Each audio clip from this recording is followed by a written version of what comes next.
여기는 앞에 물도 전부 다 커피잔으로 먹이네. 요리 조금씩 마시라고 이렇게 준 모양이네. 다시 한번 인사드립니다. 안녕하세요.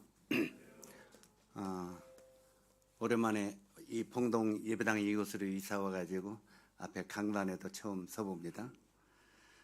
저는 지난주에는 수원 중부에 복음 집회에 갔다 왔고 계속 나다니다 보니까 우리 자매가 당신이 이제 곧 쫓겨날 때 되겠다고.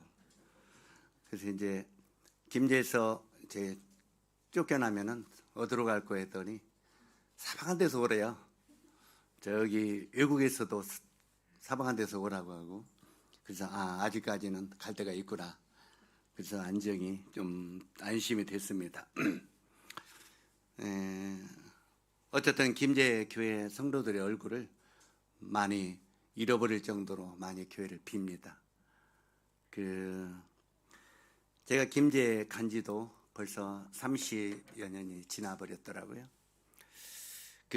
제가 주님을 영접한 지는 벌써 반세기가 지났습니다. 젊은 날 24살 한참 때죠.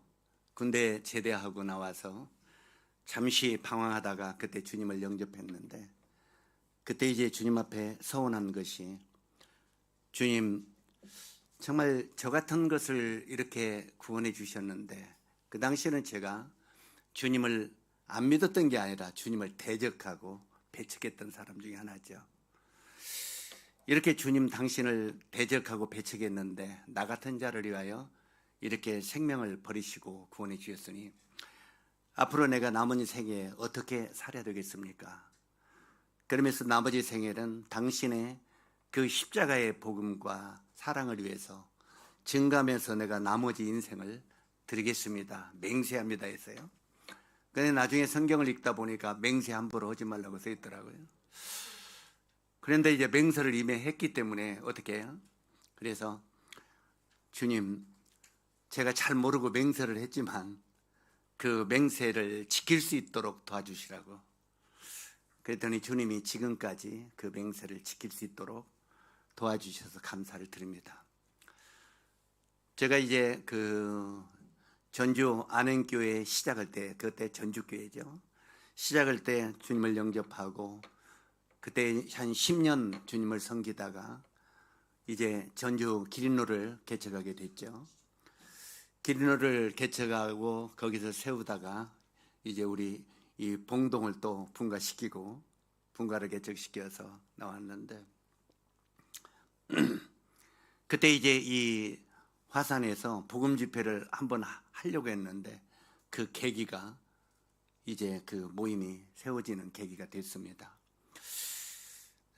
그리고 이제 또 열심히 복음을 전하다가 이제 주님 전라북도가 우리에게 주신 구역인데 그 전라북도에서 아직 시단위에 모임이 그 당시에 들어가지 아니한 곳이 군산하고 김제 두 시단위에 모임이 들어가지 않았습니다. 그래서 이 시단위에는 적어도 모임이 들어갈 수 있도록 주님 합당한 일꾼을 보내달라고 계속 기도했는데, 이제 군산의 서대문에서 주님을 섬기던 하재욱 형제가 이제 군산으로 내려왔어요. 그래서 협심해서 그 모임이 세워지는데 도와주고, 이제 김제시만 모임이 없어서 주님 합당한 일꾼을 김제 보내주시라고. 이제 김제가 마지막 시단위 관문인데 합당한 형제를 보내주시면 좋겠습니다 했더니 어느 날 주님이 너는 어떠냐 하시다고. 주님 저는 아닙니다. 왜 너는 아니냐? 저는 이 전주에서 할 일도 많고 원래 전주가 제 고향이거든요. 고향도 보통 고향이 아니라 제가 토백입니다. 얼만큼 살아온 토백이냐면 약 500년을 살아온 토백입니다. 그 정도는 되어야 토백이라고 말하지 않아요. 전유이시 대대로 살아왔던 토백이니까요. 그래서 제가 전주에서 다른 곳으로 떠난다는 것은 꿈에도 생각해 본 적이 없었습니다. 그런데 주님이 계속 강권해서 결국은 김제로 가게 되고, 주님이 만약에 허락하시면 그 당시 이제 새만금이 이제 시내가 된다고, 도시가 된다고 계속해서 내생전 김제 모임이 세워지고 그 다음에 새만금에 도시가 세워지면 마지막으로 새만금의 교회를 세우고 그 다음에 주임날에 가면 딱 계산상 맞겠다. 이제 그렇게 구상을 했는데 지금까지도 아직도 새만금 신도시가 안 생겼어요. 그래서 거기를 지금도 이제 계속 돕니다. 계속 돌면서 손님만 오면은 새만금은 한바퀴 돌죠. 내가 마지막에 여기 온다고 하는데 4대는 아닌 것 같다. 이제 4대는 아닌 것 같은데 이제 여러분 대에 만약에 주님이 더 지으시면 새만금의 시가 되면은 거기도 무임이 세야 되지 않겠나 생각을 합니다. 어찌하든 간에 우리가 사람이 그 길을 계획한다 할지라도 그 길을 인도하시는 이는 여호와시라고, 주님이 우리 삶을 인도하지 않냐면 우리가 아무것도 아니라고 하는 것들을 깨닫게 됩니다. 김제에서 제가 한 6년 정도만 있다가 모임을 세우고 다시 다른 곳으로 이동하려고 했었는데 그곳에 함께 데리고 갔던 형제가 곁길로 가는 중에 그냥 거기서 늦게 되어버렸습니다. 김제도 제가 김제지만 김제도 정말 낯설은 나그네 도시죠. 그래서 처음에 거기 가서는 김제 시내를 돌아보니까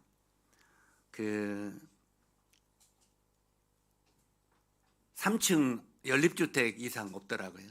아파트 하나가 없고 진짜 삭막하고 내가 이곳에 있어야 되나 생각을 많이 했는데 참 한 6년만 있다 떠나라는 것이 30년이 떠나면서 내 생각과는 너무 안 맞고, 또 거기서 주님께서 이제 아주 손바닥만한 작은 도시기에 여기는 만만하겠다 생각했는데 영혼들이 동서남북 끝에서 연관이 되는데 그렇게 먼 데서 영혼들이 이렇게 더해지는 건 처음 봤어요. 그래서 그것마저도 내 생각과는 또 안 맞구나. 근데 나중에 주님 앞에 불평을 막 했더니 주님이 야 이놈아, 그물을 우리 토망칠 때 똠빵 떨어지면은 고기가 몇 마리만 덜렁덜렁 안 나오냐, 널리 쳐야 이게 끌어나오면은 나중에 많이 나오는 거 아니냐. 그래서 김제 시내 동서남북에서 이렇게 영혼들을, 구도자들을 연관을 시켜 주셔서 참 그 당시에 이 그물을 주님이 이렇게 치라고 하셨구나 생각했는데, 거기서 이렇게 그 많은 세월을 보내면서 참 수많은 영혼들을 참 구원받고 주임날에 가고 30년 동안 거기서 장례식만 치른 분이 50명이 넘습니다. 노인들이 많지 않은 시골이라. 그래서 아예 그냥 장례식을 계속 했는데 요즘에는 이제 장례식 문화가 잘 되어가지고 제가 좀 편해졌어요. 그래서 어찌하든 간에 이제 그 김제에 많은 영혼들이 구원받고 또 떠나고 주임나라로 가고, 또 직장이 없다 보니까 지방에 있다 보니까 날마다 도시로 구원받고 한 10년 5년 가르쳐 놓으면 도시로 떠나죠. 작년 한 해에도 이런 코로나 시중에 전도도 안 되는데 3가정이 떠났어요. 그다음 올해도 또 2가정이 또 이사 간다고, 청년들 장가 보내놓으니까 또 간대요. 그래서 이 참 못해 먹겠다, 세상적인 말로. 이제 그랬는데 어쩌든 제가 주님께서 또 다른 계획이 있을 것이다 생각하고 새롭게 또 그물을 던지려고 생각을 합니다. 어쨌든 요즘에 코로나 시대가 일어나고 많은 일들이 일어나는 걸 보면서 우리가 이 마지막 시대라고 하는 걸 피부로 느끼고 있죠. 느끼고 있습니까? 말로만 느끼고 있습니까? 우리가 때때로 말로만 느끼고 있는 것하고 피부로 실제로 느끼고 있는 것하고 다를 겁니다. 제가 처음에 1970년 초반에 구원받았는데 그때도 주님이 곧 오신다고 했거든요. 그래서 나도 이게 곧 오실 줄 알았어요. 근데 제가 거짓말을 3번 했더라고요. 처음에 82년도 정도 주님이 이제 오실 거라고 해서 열심히 준비했는데 안 오시더라고요. 그래서 이제 92년 정도 되면 오신다고 해서 또 준비를 하고 88 올림픽을 보냐 안 보냐 했는데 또 지나갔더라고요. 92년 올 거다 했더니 또 다미성균지 나비성균지가 난리를 치는 동에 그때는 우리는 말도 못하고 또 넘어갔고, 또 2000년도는 이제 안 넘어갈 거다, 절대 안 넘어갈 거다 했는데 또 넘어가더라고요. 그래가지고 그때 곧 오신다고 했던 내가 3번 거짓말쟁이가 돼버렸어요. 그래서 요즘에는 성도들에게 언제쯤 오신다고 말 안 씁니다. 그냥 도적같이 온다고만 합니다. 왜냐하면 진짜 주님이 도적같이 온다고 하셨기 때문에. 그래서 너희가 이제 생각지 아니한 때 인자가 올 거다. 그래서 지금은 이제 말 않고 있는 이런 시대에 주님이 오실 거라는 확신이 있습니다. 어쨌든 지금 마지막 시대인 것은 분명하다고 느껴지고요. 그래서 오늘 이제 우리 봉동교회 이렇게 예배당도 구입하고 새롭게 모였는데, 어쨌든 우리가 이 새롭게 예배당을 모이면서 우리가 마지막을 준비하는 그런 성도들의 삶을 살아야 되지 않겠나, 이런 생각을 하게 됩니다. 그래서 오늘은 마지막 시대의 사단의 타협에 대해서 다시 한번 반복해서 말씀을 드리려고 합니다.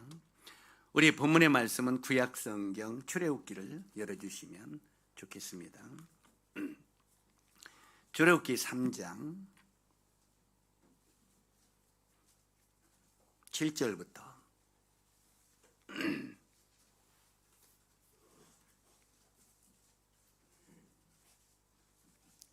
11절까지 교독을 하도록 하겠습니다. 7절에서 11절까지. 제가 7절 읽으면 형제님들이 8절을 읽고 해서 11절까지 읽도록 하겠습니다. 여호와께서 이르시되 내가 애굽에 있는 내 백성의 고통을 분명히 보고 그들의 감독자로 말미암아 부르짖음을 듣고 그 근심을 알고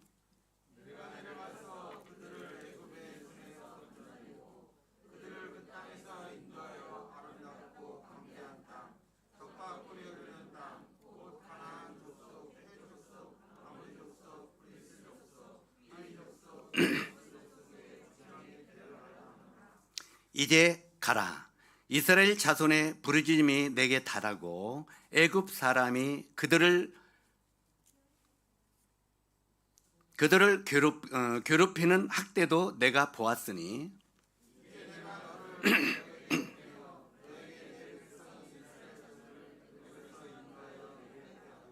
모세가 하나님께 이르되 내가 누구이기에 바로에게 가며 이스라엘 자손을 애굽에서 인도하여 내리이까. 아멘. 네, 됐습니다.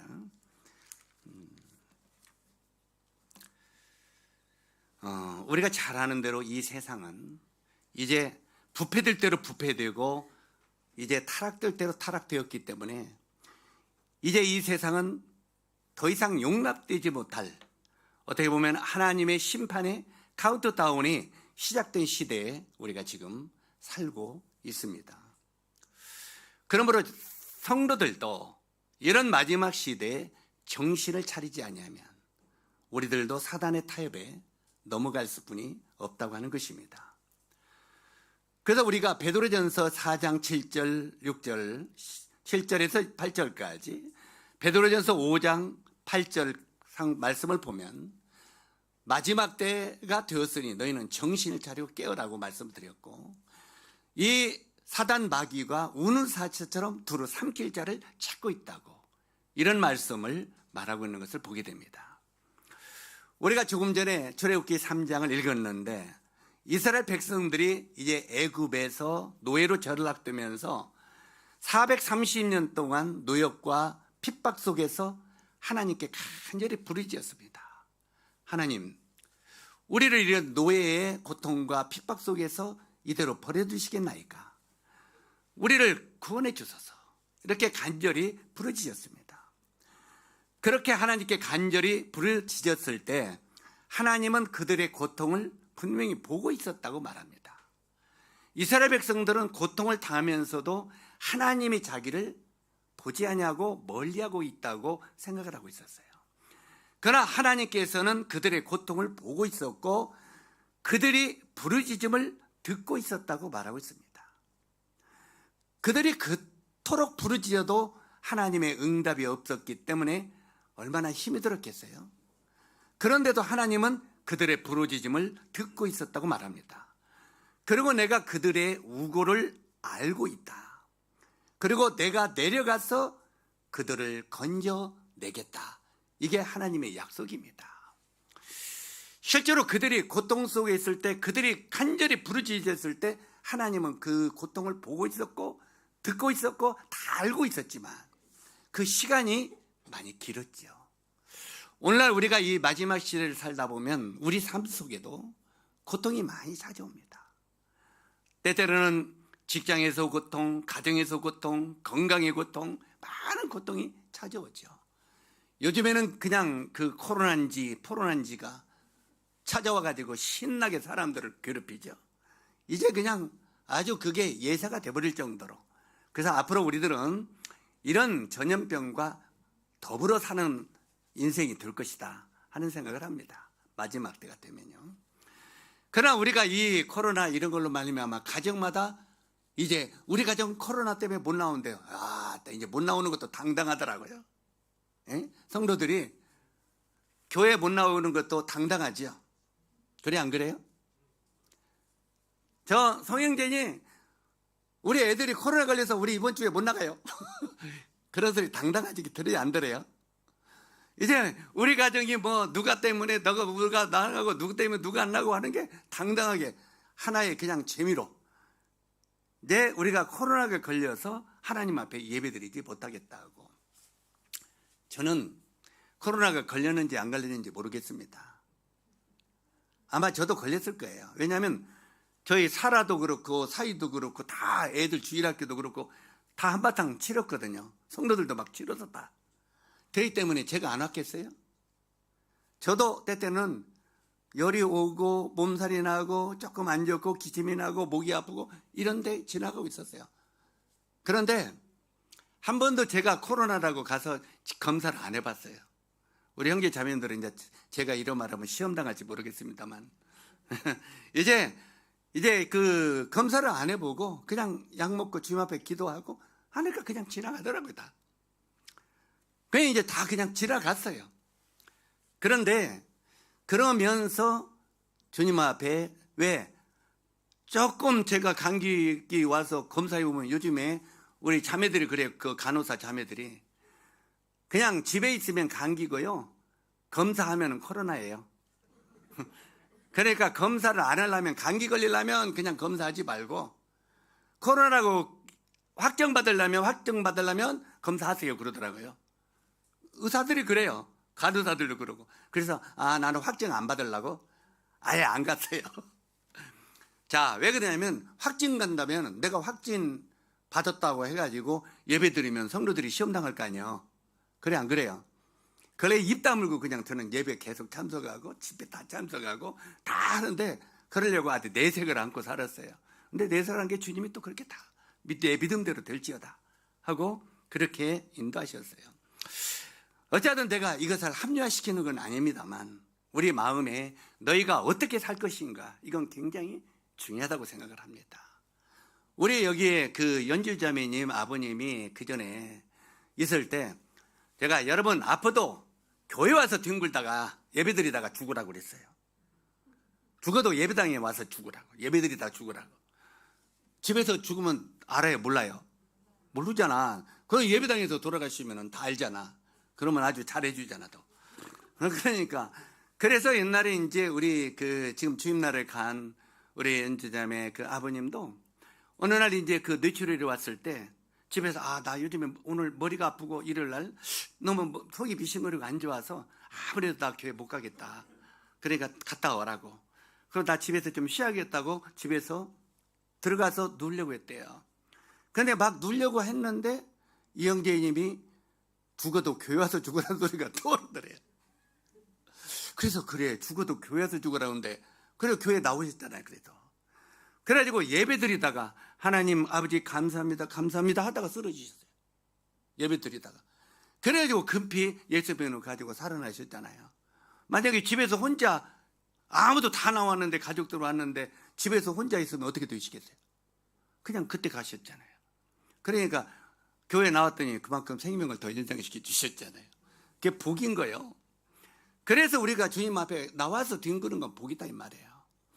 그래서 어찌하든 간에 이렇게 그 주님 앞에 그렇게 하는 것이 중요하다는 것을 가르쳤기 때문에 저도 그것을 실천에 옮기려고 노력을 많이 했습니다. 그래서 제가 여러분 앞에 사람은 내일 일을 몰라야지만 제가 구원받은 50여 년 동안 모임에 빠져본 적이 없습니다. 이상하죠? 정말 예배에 빠져본 적이 없습니다. 그렇다면 제가 안 아팠겠습니까? 제가 암 수술도 했잖아요. 그래 수술하고 나올 때도 링게로 다 4개씩 꼽고 환자복 입고 교회 와서 예배 드리고 또 택시 타고 갔어요. 어제 가면 예수병원에서 암 내보내주려고 그래요. 서울에서도 안 내보내주려고 그래요. 그냥 여기서 예배 드리래요. 교회 거기 병원에도 예배실이 있다고 해서 우리는 특별한 예배 본제단 가서 예배 드려야 된다고 하니까 일주일쯤 끊어주더라고요. 어쩌든 그렇게 해서 모임에 빠져본 적이 없어요. 그리고 실제로 어떤 때는 굉장히 몸이 안 좋을 때 있어요, 없어요? 우리가 인생을 살다 보면 막 한기가 들고 막 몸이 으쓱거리고 막 춥고 모임이 도대체 수요일 같은데 안 나가고 싶은 때 있어요, 없어요? 있습니다. 제가 우리 형제 자매님들에게 율법으로 얽매이려는 건 결코 아닙니다. 오해는 하지 마세요. 그러나 실제로 이 몸이 막 으쓱거리고 아프고 그냥 그렇게 하면은 몸살기가 오면 집에서 쉬고 싶은 때가 있어요. 그러면 이제 수요일 날 저녁에 이제 그 집회 시간이 거의 되면은 마음에 시험이 오죠. 한쪽 마음은 네가 믿음으로 나가라. 한쪽 마음은 아이고 이렇게 몸이 안 좋은데 오늘 같은 날은 하나님 봐주시겠지. 그러면서 두 마음이 싸우잖아요. 나가라, 쉬어라. 나가라, 싸우라. 그때 막 싸울 때 그때는 이제 수요일 같은 데는 제가 말씀 전할 시간도 아니니까 안 나가도 되잖아요. 그런데 이 두 마음이 싸울 때 주님이 모이기를 패하는 어떤 일 섞어가지 하지 말라고 했으니 주님의 말씀을 내가 의지해서 제가 몸은 현실은 안 좋습니다. 그러나 말씀을 의지해서 나가겠습니다 하고 모임에 나가서 끙끙 앓아도 모임에 나가 있으면요 이제까지 제 경험에 그 시로 내 병이 떠나니라 그랬어요. 내 믿음대로 될지어다. 이게 주님의 응답이더라고요. 내 믿음대로 될지어다. 그 시로 그 병이 떠나니라. 성경에 그런 말씀들이 있었어요. 그게 성경에만 기록된 말씀이 아닌 거예요. 그 말씀을 우리가 믿고 신뢰하면 나에게도 적응이 되고 나에게도 동일한 말씀이 된다는 거죠. 그래서 항상 그런 믿음으로 살면 우리가 기적 속에서 인생을 살 수가 있다는 것입니다. 어쨌든 이스라엘 백성들이 이렇게 많은 고통을 받았을 때 하나님이 그걸 다 듣고 계시고 보고 계시고 때가 되니까 어떻게 되세요? 그를 애굽에서 건져내셨다고 말씀하고 있습니다. 그런데도 이제 마지막에 이제 애굽에서 사단 마귀 그 바로가 안 내버리려고 하다가 하나님이 이제 이스라엘 백성들을 해방시킵니다. 해방시키려고 할 때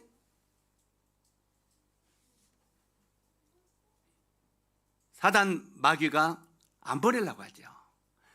바로 이 바로왕이 안 보내려고 하니까 하나님이 10가지 재앙을 내리십니다. 10가지 재앙을 내리는데 9가지 재앙을 내릴 때까지도 바로왕이 안 보냅니다. 여기 나오는 바로왕은 사단의 그림자입니다. 그래서 항상 바로왕의 이야기는 사단 마귀가 오늘날 우리들에게 어떻게 이끌어가고 어떻게 막고 있는가 이것을 분별해 보면 좋습니다. 이제 그 바로는 모세에게 그 10가지 재앙을 내려도 9가지 재앙을 내릴 때까지 안 보내고 마지막 장자의 죽음, 그 장자의 죽음에 10가지 재앙을 내릴 때 사단 마귀 바로가 항복을 합니다. 항복을 하면서 모세에게 뭐라고 합니까? 네 이스라엘 백성들 데리고 나가라. 데리고 나가는데 어떻게 합니까? 그 데리고 나가기는 나가되 4가지 타협안을 내놓습니다. 네가 나가기 전에 4가지 나하고 타협 좀 하자. 그게 뭐냐고 하니까 이제 그 사단 마귀 바로 이 모세에게 이 바로가 4가지 타협안을 내놓는데 그것은 오늘날 우리가 이스라엘 백성들이 애굽의 노예 생활을 한 것처럼 우리들은 주의 노예 생활을 한 거죠. 주의 노예가 되었다가 이제 예수 그리스도의 십자가의 은혜로 말미암아 우리가 주에서 해방받지 않습니까? 우리가 주에서 해방받을 때 사단 마귀는 우리들에게 항상 동일하게 4가지 타협을 하는 것입니다. 그 4가지 타협하는데 그것이 뭐냐? 이것은 이 4가지 타협은 그 당시 이스라엘 백성들 타협임과 동시에 오늘날 구원받은 우리들의 타협이라고 하는 말입니다. 자, 첫 번째 타협이 뭐냐면 출애굽기 8장을 열어주시면 좋겠습니다. 8장 25절.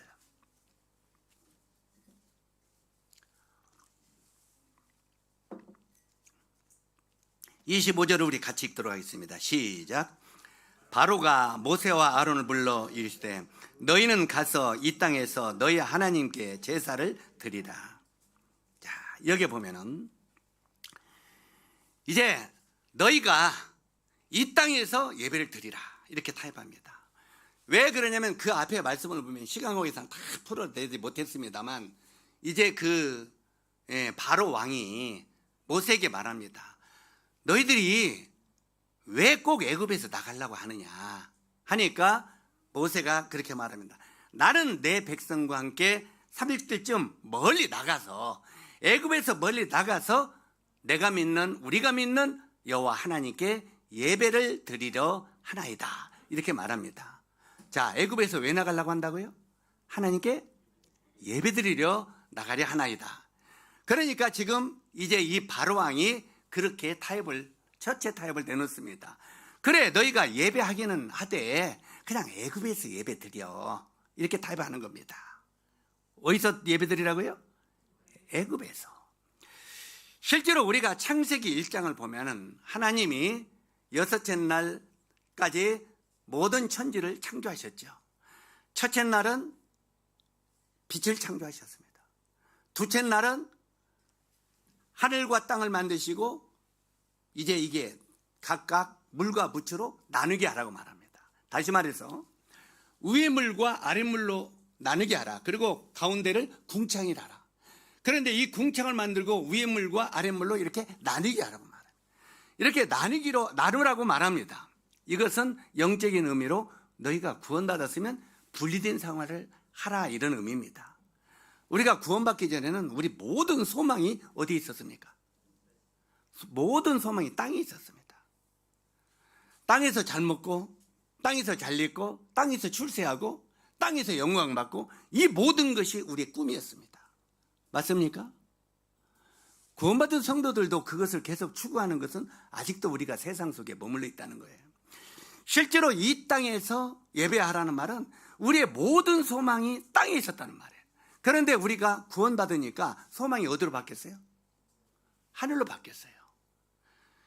이제 소망이 땅에 있던 모든 성도의 소망이 이제는 하늘로 바뀌었습니다. 그래서 우리가 골로새서 3장 1절을 보면은 뭐라고 기록되어 있습니까? 너희가 그리스도와 함께 다시 살리심을 받았으면 이제는 위의 것을 찾으라. 거기는 그리스도께서 하나님 우편에 앉아 계시느니라. 위의 것을 생각하고 땅의 것을 생각하지 말라 하면서 위의 것은 뭐이고 땅의 것은 뭐라고 차근차근 사도 바울은 말하고 있습니다. 자, 이렇게 하나님은 세상과 분리된 삶을 살라고 하시는데 사단은 뭐라고 말합니까? 아까 이 바로 왕이 너희가 예배하기는 하되 애굽에서 이 땅에서 예배하라 이렇게 말했다고 했죠. 첫 번째 타협이. 그 말은 실제로 사단은 너희가 이 땅에서 적당히 사람들과 세상과 타협하면서 살아라 이렇게 말합니다. 우리가 이 세상에서 세상과 타협해서 살면 핍박이 와요, 안 와요? 핍박 와요, 안 와요? 안 옵니다. 세상과 적당히 타협하면은 핍박이 안 옵니다. 요즘에요, 우리 모임에도요, 그냥 여러 가지 이단 소리, 삼단 소리 듣는다고 우리도 신학교를 만들자, 신학교를 들어가자, 공부를 하자, 뭐 하자 막 나옵니다. 우리도 목사 안수를 받자, 뭐 하자, 받자. 모임이 굉장히 시끄럽습니다. 이런 걸로 말미암아. 그냥 많은 젊은이들이 요즘에 신학교를 굉장히 많이 다닙니다. 우리 모임에도요. 졸업도 많이 하고. 뭐 신학교뿐만 아니라 대학원 이제 박사학위까지 받아갖고 그렇습니다. 왜? 이유가 뭐냐 하니까 이단 소리 안 들으려고 그래요. 이단 소리. 그런데 제가 김제에 가서 보니까요. 전주에 있을 때부터 이제까지 50년 이상 주님을 섬기면서 볼 때 이단 소리를 제일 많이 들을 때 구원의 역사가 제일 많이 일어납니다. 참 묘하죠? 이단 소리를 계속 많이 들으면 구원의 역사가 많이 일어나요. 근데 그 소리도 안 듣고 적당히 종교 중보시다 할 때 역사가 일어나요. 왜요? 교파 같은 데서 누구나 우리랑 똑같은데 뭐라고 나가요? 그건 받을 필요가 없잖아요. 누구나 우리랑 똑같은데. 그런데 뭐가 다르다고 하면 뭐가 다른 건데? 하고 그들이 복음을 듣게 돼 있어요. 그래서 실제로 우리는 핍박과 어려움과 판단을 많이 들을 때 구원의 역사도 많이 일어난다는 거예요. 실제로 우리 봉동 교회도요, 그런 소리 저런 소리 안 들으려고 막 연구하지 마세요. 사람들이 이단 소리 삼단 소리 들으면 뭐예요? 이왕에 우리 그 이방인들이 여기 와서 자매님들 너울 쓰는 거 보면 이상하다고 해요, 안 해요? 해요. 그냥 사정사정해서 끌어다 놓으면 너울을 쓰면. 그런데 어떤 사람은요, 구원 받으려고 하나님이 선택된 영혼들을 보면 그거 보이지도 않았대. 나중에 구원 받고 보니까 자매들이 너울을 쓰고 있더래. 그전에는 그거 안 보였다는 거예요. 그게 성경이 그것도 다 막는 거예요. 그런데 우리가 이번에 이제 자매 수양회 할 때 존 쿠리안 형제님 그 비대면으로 했잖아요. 비대면으로 자매 너울에 대해서 1시간 해두려고 그랬어요. 그래가지고 그 해가지고 지금 GNTV에 올려놨죠. 그래서 그 GNTV에 쿠리안 형제님 소개해서 자매들의 너울에 대해서 들어보시면 정확하게 이야기했을 거예요. 거기 보면 18세기까지는 장로교가 어디고 전부 다 너울을 다 썼대요. 전부 썼어요. 지금 장로교가 너울을 안 쓴 지 이제 100년도 안 된대요. 그런데 실제로 보니까 그 장로교 창시자가 누굽니까? 존 칼빈이죠. 이 칼빈의 주석을 보면 고린도전서 제가 이제 그거 사다 놨어요. 주석을. 칼빈도 여자는 철저하게 머리에 너울을 써야 된다고 가르치고 있어요. 칼빈 주석에. 그래서 지금 거기에 봐서 장로교회 창시자도 여자들은 우리보다 더 강하게 말하고 있어요. 더 강하게 절대적으로 써야 됩니다 하고. 예? 이것은 어느 장로교가 뭐고 상관없이 다 썼어요. 그런데 어느 날 설명하고 싶어서 거예요. 이게 장로교 창시자가 쓰라고 했는데 그거 지금 그거 갖고 이상하다면 이상한 거 아니에요? 그래서 이런 거 가지고는 신경 쓸 것 없지고 어찌하든 간에 사단은 이 땅에서 적당히 타협하며 살라고 말합니다. 그런데 모세는 뭐라고 합니까? 우리는 그럴 수 없습니다. 우리는 애굽에서 나가야 됩니다. 그러니까 그래 나가라. 그러면 그렇게 나가고 싶으면 나가라. 그렇게 분리하고 싶으면 분리해라. 허락합니다. 한 발 양보합니다. 그리고 두 번째 타협을 또 냈습니다. 바로 왕이요. 그게 이제 8장 28절입니다. 28절 같이 읽도록 하겠습니다. 시작. 이르되 내가 너희를 보내리니 너희와 너희 하나님 여호와께 광야에서 제사를 드릴 것이니 너무 멀리는 가지 말라. 그런즉 너희는 나를 위하여 간구하라. 자, 이제 바로 왕이 한 발 뒤로 물러가지고 두 번째 타협을 내놓는데, 두 번째는 뭔 타협을 내놓습니까? 너무 멀리는 가지 말라. 애굽에서 나가려면 나가기는 나가라. 그런데 너무 멀리는 가지 말라. 적당히. 우리가 너무 멀리 안 가고 있으면 다시 끌어낼 수 있어요, 없어요? 다시 끌어올 수 있잖아요. 그래서 이 바로가 너무 멀리는 가지 말라고 타협을 합니다. 다시 말해서 애굽과 가까운 곳에서 거하라고 유혹합니다. 오늘날도 우리가 저도 예수님 믿고 구원받으니까 우리 형들이나 우리 가족들이 그랬어요. 또 친구들이 뭐라고 하냐면, 야, 너 신앙 가는 건 좋지만 너무 푹 빠지는 말아. 이런 소리 들어봤어요? 안 들어봤어요? 야, 어때? 너는 특별해? 너무 푹 빠지는 마라. 너희가 믿기는 믿되 너무 푹 빠지지는 말라고 말합니다. 다시 말해서 우리가 구약의 창세기 12장 7절로 10절에 보면은 믿음의 조상 아브라함이 나오죠. 믿음의 조상 아브라함이 나오는데 하나님께서 아브라함에게 뭐라고 하냐면, 아브라함아, 예, 너는 베델에 거하라 이렇게 말합니다. 베델. 성경의 베델은 뭡니까? 성경의 베델은 하나님의 집이라는 뜻이죠. 하나님이 집에 거하라 그 말이에요. 그래서 이 베델에 거하라고 하나님이 믿음의 조상 아브라함에게 말하는데, 이 아브라함이 짐을 싸가지고 베델로 올라가다가 다리가 아파서 그랬는지 뭐가 어째서 그랬는지 베델과 아이 사이에 장막을 내렸더라 이렇게 되어 있습니다. 어디에다 장막 쳤다고요? 베델과 아이 사이에. 아이가 어떤 성인지 아시죠? 예? 여리고를 믿음으로 공략하니까 나중에 아이성은 조그마한 성이라고. 그러니까 여호수아가 뭐라고 했어요? 야야야, 그 별것도 아닌 조그마한 성, 그 몇 명만 보내. 몇 명만 보내서 때려. 그런데 가서 폭삭 망하고 왔죠. 예? 실제로 그런 그 아이성이라는 뜻은 타락된 세상, 타락된 세상을 상징합니다. 그래서 실제로 이 아브라함이 하나님의 집인 베델과 아이 사이에 장막을 내렸다는 의미는 하나님과 세상과 양다리를 걸치고 있었다는 것입니다. 이해 가시죠? 너무 멀리는 가지 마라. 실제 우리 형제 자매님들도 구원받은 뒤에 우리 삶이요, 세상과 주님 사이에 양다리를 거치고 살 수 있다는 말입니다. 에? 양다리를 거치고 실제로 이쪽도 아니고 저쪽도 아니고, 세상 친구들을 보면은 세상이 잘 어울리고, 믿음 안에 형제들 보면은 믿음 안에, 모임 안에 있으면 우리 야영제님이 모임 안에 있으면 형제 같은데, 죄송합니다. 모임 안에 있으면 형제 같은데 세상에 있으면 세상에서 대장이요. 세상 친구도 아니고 모임 친구도 아니고, 실제로 양다리를 걸치고 있는 이런 삶을 아브라함이 살았다는 말입니다. 우리가 이것을 볼 때 참 많은 생각을 하게 됩니다. 우리가 인생을 살다가 구원받은 뒤에요, 우리는 항상 세상과 분리하면 뭔가 손해를 많이 따라와. 우리에게 유익이 안 옵니다. 세상은 우리에게 유익을 끼치지 않습니다. 사업도 하다가도 이것도 잘 안 되고, 예? 옛날에는 그냥 보니까 뇌물도 쓰고 이럴 때는 잘 되잖아요. 그런데 구원받고 보니까 이런 것도 잘 안 하니까 안 되는 거야. 그러니까 손해보는 것 같으니까 도저히 안 되겠다고 세상과 적당히 타협하면서 살아가는 거예요. 이게 그리스도인들의 마지막 시대의 삶입니다. 적당히 살라고 말이야. 애굽에서 너무 떨어지지 말라고 말이야. 우리 지금은 목포 쪽에 삽니다만, 어느 형제님이 옛날에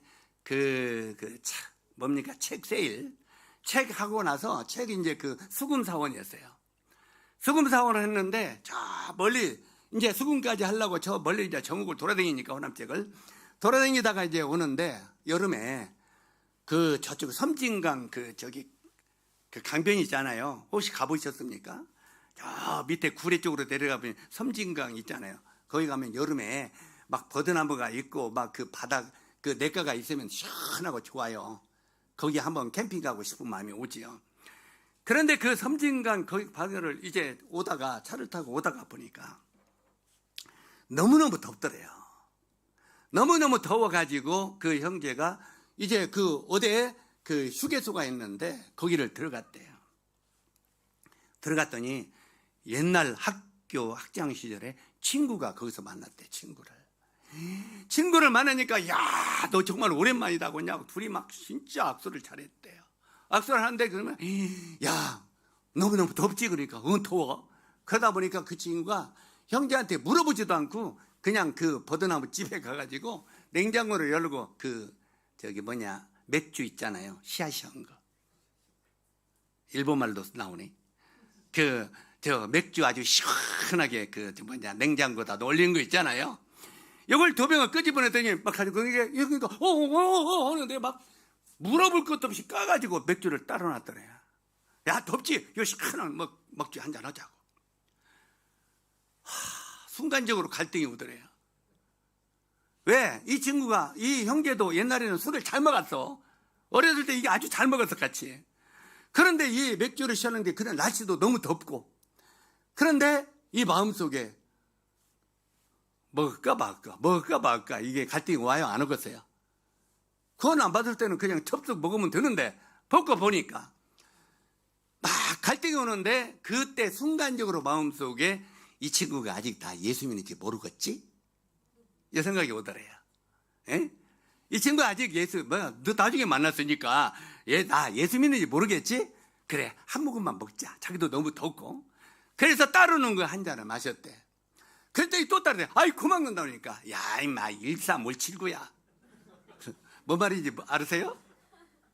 술은 짝수로 먹는 거예요. 한 잔 먹으려면 석 잔 먹고, 석 잔 먹으려면 다섯 잔 먹고, 일사몰칠구야. 그래가지고 석 잔은 먹어야 된다. 이제 한 잔은 먹어놨는지 이제부터 걸렸잖아요. 맞아면은 넥실에 걸렸어. 삼손이 머리 깎였어.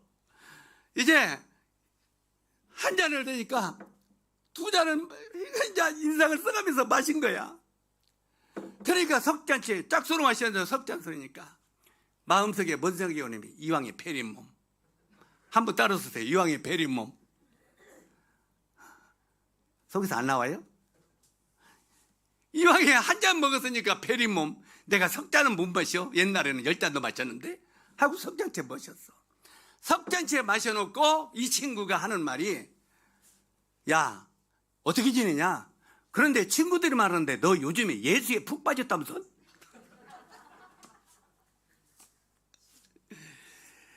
삼손 머리 깎여놓고 질질 끓고 다니는 거예요. 이해 가세요? 그리스도인들은요, 세상과 얽매이게 되면은 낚시질 걸려가지고 끌고 다닙니다. 삼손이 머리 깎였는데 힘을 쓸 수 있어요, 없어요? 손을 못 쓰는 거예요. 실제로 그걸 안 마셨으면 이제 전도라 돌 거 아니야. 그런데 석잔을 마셔놓고 너 요즘에 예수에 푹 빠졌던데 하는데 삼손이 머리 깎인 거야. 그래가지고 거기서 우물우물 하다가 오면서 탄식하면서 울으면서 왔대요. 주여 용서해 주소서. 다시는 이런 유혹에 빠지지 않겠나이다 하고 울면서 왔대요. 그 다음부터는 이제 다시는 안고 멀리하기로 작정했다고 그런 간증을 하더라고요. 우리 이런 삶 속에 이런 일이 많이 오는 거예요. 지금 우리가 지금 한 해 술 이야기가 나오지만 세상의 어떤 재물, 세상의 어떤 모든 거, 이런 것들로 말미암아 사단은 우리에게 계속 유혹하는 거예요. 그리고 그것을 먹여놓고 그 다음에는 꼼짝 못하게 만드는 거예요. 그러니까 너가 너무 멀리는 가지 마라. 왜? 애굽에서 너무 멀리 안 가면은 다시 그를 애굽으로 끌어올 수 있기 때문에 그런 거예요. 다시 세상적으로 살게 만들 수 있기 때문에 너무 멀리는 가지 말라고 타협한 것입니다.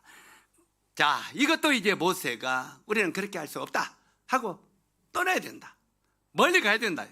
그러니까 세 번째 타협을 바로가 내놓습니다. 그게 10장의 7절입니다. 10장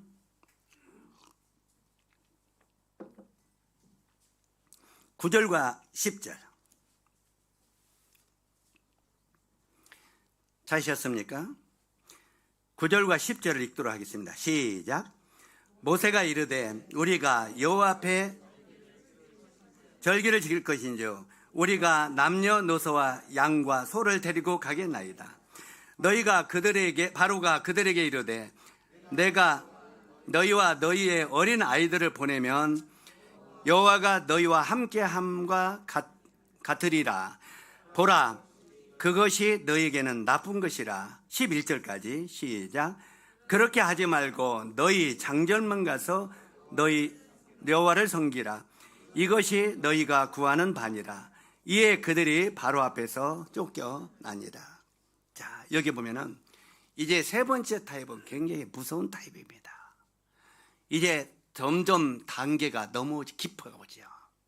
세 번째 타입은 뭔 타입입니까? 자, 그렇다면 너희가 애굽에서 떠나기는 떠나되 너무 멀리는 가지 말라. 아니다, 우리는 멀리 갈 겁니다 하니까 그렇다면 너희가 애굽에서 가기는 가되 너희 남정들만 떠나라 이렇게 말합니다. 누구만 가라고요? 너희 남자들만 떠나라. 얼마나 무서운 타입입니까? 이 말은 오늘날 우리가 영적인 걸로 받아들이면은 너만 구원받았으면 되지 않나? 전도하면 귀찮고 핍박하는데 전도하면 뭐돼? 하고 사단이 타협합니다. 우리가 구원받고 전도해 보니까 어때요? 핍박이 와요, 안 와요? 가족에게 전도하면 가족에게 핍박하고, 친구에게 전도하면 친구에게 핍박하고, 동료에게 전도하면 동료에게 핍박이 옵니다. 어떤 각도든지 핍박이 옵니다. 요즘에 우리 어느 형제가 간직을 하는데 그 형제는 일용직을 다니는데 일용직 알지요? 이제는 나이가 많으니까 이제 직장에서 그만두고 이제 일용직을 다니는 거예요. 나이가 먹고. 일용직을 다니는데 일을 형제가 충실히 잘하니까 같이 하려고 한대요. 그런데 일용직 하면서 전도지를 주면서 이제 시간일 때마다 전도를 하는 거예요. 전도를 하니까 거기서 완전히 왕따를 시키는 거예요. 왕따를 시키면서 나중에는 일거리도 빼앗는. 어려움들을 막 끼치더라는 거예요. 그러면서 야, 너 다 좋은데 제발 전도만 하지 마. 제발 전도만 하지 말라.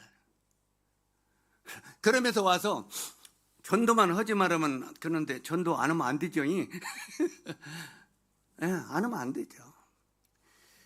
실제로 전도하면 귀찮고 핍박하는데 우리 마음속에 전도하면 뭐 돼? 사단은 우리 가족, 친지, 특히 자녀들에게 전도를 무관심하도록 타협합니다.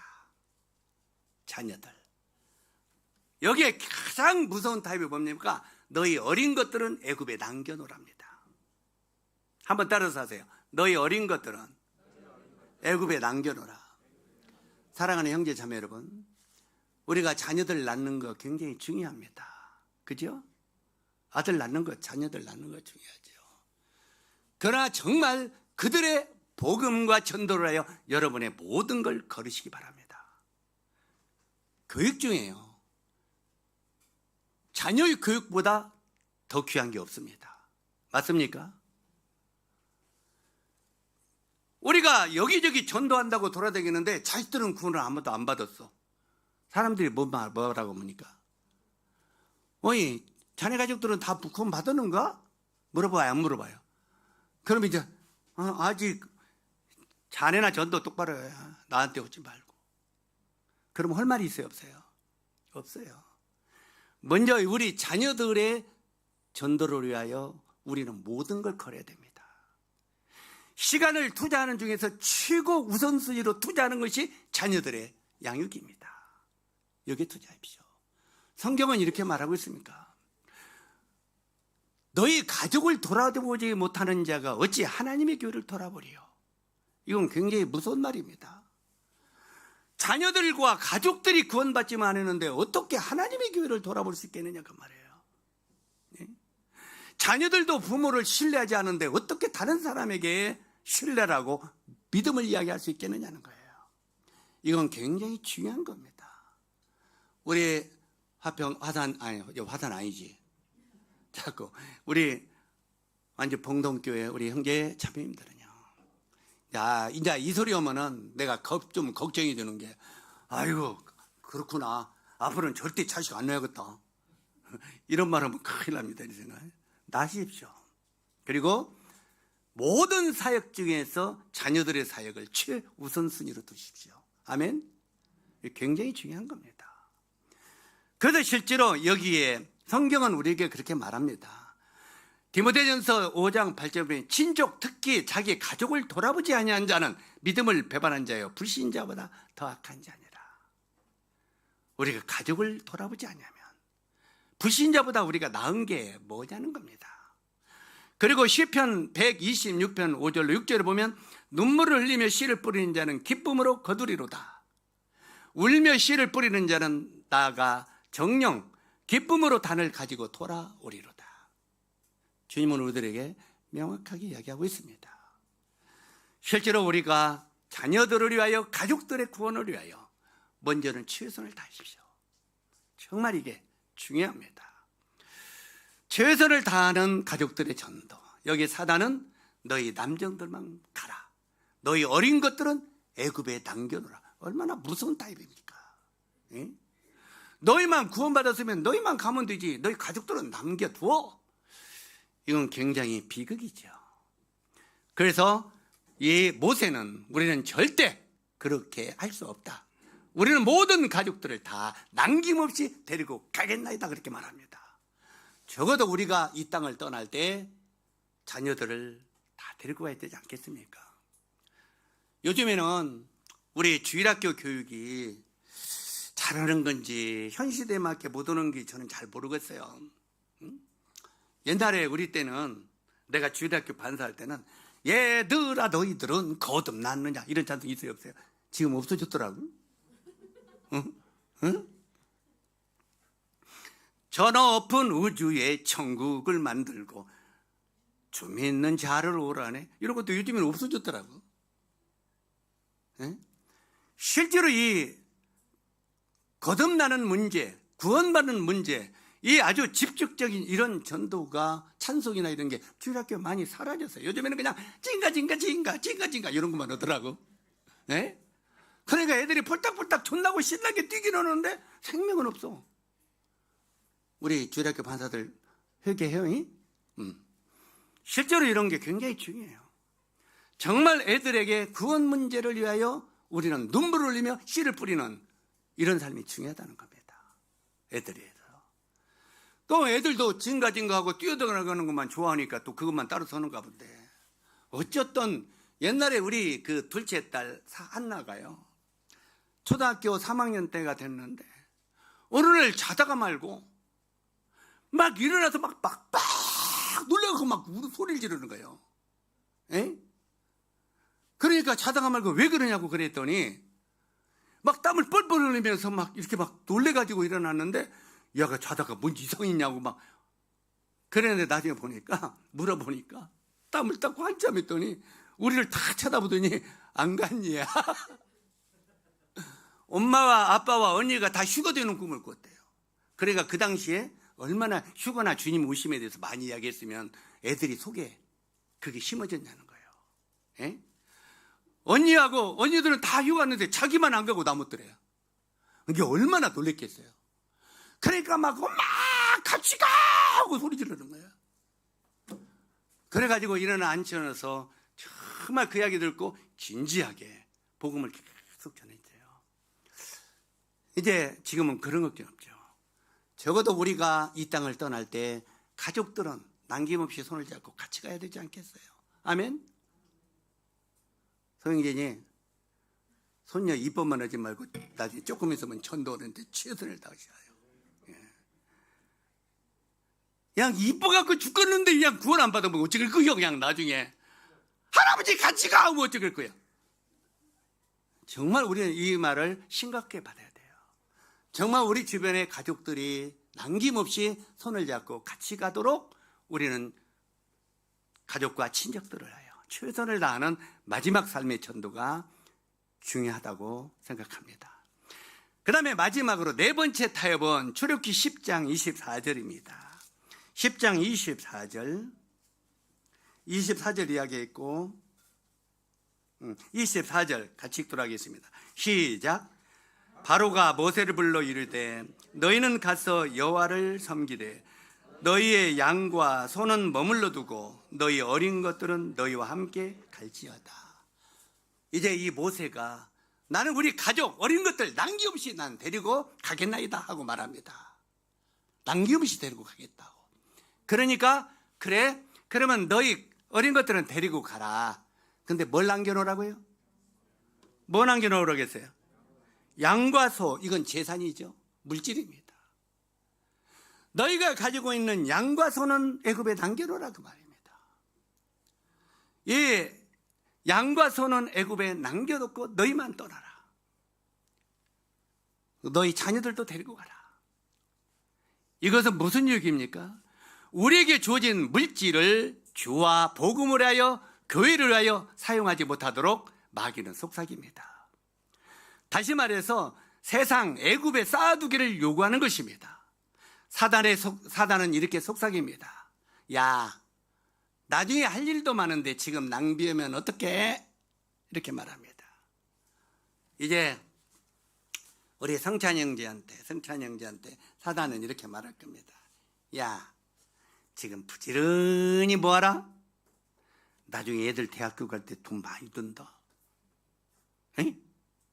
부지런히 뭐 주와 복음을 해서는 그거 그러지 말고 자식들을 누구 쓸 때 많잖아. 나중에 애들 요즘에는야 과외 100개씩 안 시키면 나 어디 안 돼 뭐 하나 쓰지 마. 저를 위하여 못 쓰도록 하는 거예요.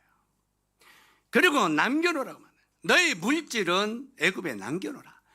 세상 애굽에 쌓아놓기를 요구하는 게 이게 사탄의 속삭임입니다. 나중에 할 일도 많은데 지금 낭비하면 어떻게 하느냐는 거예요.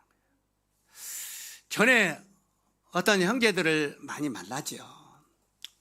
많은 형제들이 이런 이야기를 가끔 합니다. 형제님, 왜요? 주님 언제쯤 오시겠어요? 잘 모르겠어. 나도 3번이나 온다고 했는데 거짓말해서 이제 안 해. 아니, 형제님은 그래도 연구 많이 하고 성경을 많이 보니까 언제 오실지 알잖아요. 대충 알긴 알지. 그럼 언제쯤 오실까? 몰라. 아, 주님이 그날과 그 시는 주님만 아신다고 했는데 내가 어떻게 알아? 아이, 참. 정말 언젠가 다 주님 올 걸 분명히 알아야 다미선교 같이 하잖아요. 그날과 그 시를 딱 알면 그때까지 있는 물질을 착착착착착 딱 쓰고 딱 쓰고 가면 신나고서 안 신나겠어? 예? 주님이 몇 월 며칠을 딱 오신다는 걸 알면 그때까지 있는 물질 다 쓰고 싹 하면은 만사오케 아니에요. 그죠? 그런데 언제 오신지를 모르니 쓸 수도 없고 안 쓸 수도 없고. 그래 안 그래요? 쓸 수도 없고 안 쓸 수도 없고. 실제로 이렇게 우리가 마지막까지 이 물질을 쓰지 못하도록 만들고 있는 거예요. 주님이 그날과 그 시를 말씀 안 하신 이유는요, 우리에게 믿음을 요구하시는 거예요. 믿음이 없이는 기쁘시기 못하나니. 맞습니까? 히브리서 11장 6절에 믿음이 없이는 기쁘시기 못하나니. 우리가 이 그날과 그 시를 알지 못하기 때문에 믿음으로만이 드릴 수 있다는 말이에요. 그래야 하나님의 상급이 되잖아요. 그리고 내 보물이 있는 곳에 내 마음도 있느니라, 이렇게 말하고 있는 걸 보게 됩니다. 우리가 구약성경 신명기 8장 11절로 28절까지 쭉 읽어보면요, 물질이 생기면은 하나님을 떠난다는 거예요. 너희가 우양이 많아지고 가진 게 많아지고 풍성해지면 우리 더 잘 섬길 것 같죠? 우리 양행제님, 하나님이 100억 주시면 주님 잘 섬길 것 같죠? 우리 없을 때는요, 100억 정도 주시면 주님 잘 섬길 것 같아요. 탁 쓰고. 근데 느닷없이 생기면 어느 날 보면 양님 없어요. 교회 없다니까니. 어디 가고 지금 돈 번다고 사업 더 크게 한다고 난리를 치고 있을 거예요. 교회는 쌓였나요? 실제로 주님은 우리를 너무 잘 알고 계셔요. 우리 마음을 너무 잘 알기 때문에 너희 마음이, 너희가 물질 얻고 우양이 풍조로워지면 너희 마음이 교만해져서 여호와를 떠날까 두려워하노라. 하나님이 제일로 두려워하는 것이요, 우리에게 물질을 안 주시는 게 아니야. 우리에게 물질을 주면 하나님을 떠난다는 거예요. 그래서 하나님이 두려워서 우리에게 물질을 많이 안 주신대. 그래서 우리에게 주시는 걸 족하게 여기라고 그랬어요. 아멘. 주시는 걸 족하게 사세요. 그냥 헛된 꿈. 저 누구 이야기 안 해요. 어떤 형제가 요즘에 형제님 나를 위해서 기도 좀 해둘래. 뭔 기도예요? 지금 10억짜리 지금 물질이 당선되기를, 그 복권 당선되기를 기도하고 있대요. 그래갖고 하나 사갖고 있대요. 그러면서 그래서 그거 당선되면 뭐하게? 그랬더니 딱 반절은 우리가 교회가 지금 뭐가 필요하대요. 이게 교회에서 반절을 쓰고 반절은 못하게, 반절은 나를 위해서. 얼마나 야가 빠졌어요. 주님은 그거 복권 1등 안 해줘요. 실제로 우리가 땀 흘려서 너희 땅의 소산을 먹으라고 했잖아요. 우리가 최선을 다해서 노력해서 벌어진 걸 주님 앞에 드리는 것을 하나님은 원하고 있다는 것입니다. 여기에 모세는 이런 타협안을 모두 거절했습니다. 세상과 타협하면서 하나님을 기쁘게 할 수 없기 때문에 그렇습니다. 모세는 믿음으로 목표가 선정되고 믿음으로 나갈 때 사단이 결국은 항복하고 뒤로 물러납니다. 모세는 이걸 다 타협을 거절합니다. 그때 바로가 항복하고 가란! 화가 나서 가란! 자, 이제 결과를 보고 마치도록 하겠습니다. 출애굽기 12장 31절. 12장 31절. 32절. 자, 32절만 한번 읽도록 하겠습니다. 시작.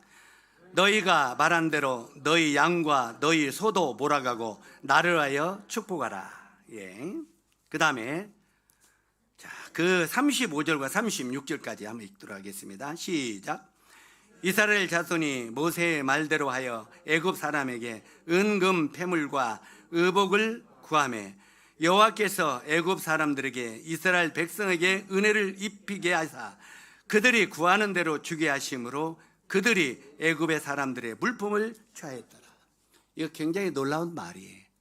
이스라엘 백성들이 결국은 자기가 어떤 걸 가지고 하나님을 섬겼습니까? 세상의 애굽의 것들을, 애굽의 사람들이 애굽의 것들을 이스라엘 백성들에게 내어주었다고 그랬죠. 실제로 우리가 믿음으로 하나님 앞에 목표가 선정되고 믿음으로 살아가면 세상 것들을 성도들에게 내놓는다는 거예요. 다시 말해서 성도들이 부자가 되는 삶도 있어요. 부자가 되면 주님을 위하여 우리가 삶을 기꺼이 드리면 세상에 우리들에게 내놓는다는 거예요. 아멘. 부자 되는 방법은 주님을 잘 섬기는 거예요. 자, 여기에 보니까 실제로 이렇게 다 내놓았을 때 여기 보니까 애굽의 모든 것을 다 내놨더라. 이들을 가지고 이제는 떠납니다. 이스라엘 백성들이 애굽의 물질을 가지고 떠났죠. 어디로 떠납니까? 광야로 떠납니다. 물론 목표는 어디예요? 적과 꿀이 흐르는 가나안을 향하여 갑니다. 가나안을 향하는데 일단은 광야로 들어가죠. 광야로 들어갑니다. 이스라엘 백성들이 애굽에서 금, 은, 동 물질을 가지고 나옵니다. 그죠? 금, 은, 동 애굽의 사람들 걸 취해서 물질을 가지고 나와요. 하나님을 향하여 가나안을 향하여 갑니다. 그런데 열지는 마세요. 우리가 출애굽기 25장을 보면은 출애굽기 25장의 한 부류는 애굽에서 가지고 온 물질들을 어디에다 씁니까? 성소를 짓는 데 씁니다. 아멘. 모세가 성막을 짓잖아요. 이 성소를 짓는데 애굽에서 가지고 난 금은동 물질을 드립니다. 그런데 32장 출애굽기 25장은 성소를 짓는 데 사용했고 32장은 한 부류는 애굽에서 가지고 나온 물질들을 금송아지 우상을 만드는 데 썼습니다. 자, 다시 한번 말씀드립니다. 애굽에서 금은동을 똑같이 가지고 나옵니다. 성도들이요, 이스라엘 백성들이. 한 부류는 그걸 가지고 하나님의 성소를 해서 투자합니다. 한 부류는 그걸 위하여 뭘 투자해요? 우상 금송아지를 해 투자합니다. 놀랍지 않아요? 구원받은 성도들도 세상에서 가지고 벌어들이는 물질을 가지고 하나는 주와 복음을 해서 쓰는 사람이 있는가 하면 한 사람은 세상에 우상을 해서 쓴다는 거예요. 그러면서 우리는 이 세상의 것들을 가지고 어떻게 사용할 것인가를 우리에게 질문하고 있습니다. 마지막 시대에 주와 복음을 위하여 교회에서 헌신된 성도는 정말 귀한 것입니다. 이번에 우리 성도들이 예배당을 짓는데 예배당을 이걸 구하는데 많은 헌신한 거 잘한 겁니다. 결코 그 드린 것을 우리 주님이 갚아 주실 것입니다. 에베소서 5장 15절에 보니까 성경은 우리들에게 세상이 이렇게 될 것이니까 그런즉 너희는 세월을 아끼라 이렇게 말합니다. 세월을 아끼라는 말이 다른 말로 하면 너에게 찾아오는 기회를 놓치지 말고 잡으라 이런 뜻이에요. 우리가 주를 위하여 복음을 위하여 주님의 영광을 위하여 쓸 수 있는 기회가 올 때 이 기회를 놓치지 말라는 거예요. 세월을 아끼라. 우리 형제 자매들이 주를 위하여 섬길 수 있는 기회가 올 때 그 기회를 놓치지 마십시오. 기회를 잡으라는 거예요. 그 다음에 에베소서 5장 17절에 보니까 그러므로 주의 뜻이 무엇인지 이해하라 이렇게 말하고 있어요. 자, 오늘 우리가 출애굽기를 쭉 정리를 보면서 주의 뜻이 무엇인지 우리가 이해가 되시죠? 이해가. 그래서 이 마지막 시대에 사단이 계속 우리들에게도 이런 타협안을 내놓고 있다는 걸 기억하십시오. 그리고 형제자매들은 마지막 시대에 이 사단의 타협을 이기는, 승리하는 그런 그리스도인들이 되기를 바랍니다. 아멘. 기도하겠습니다.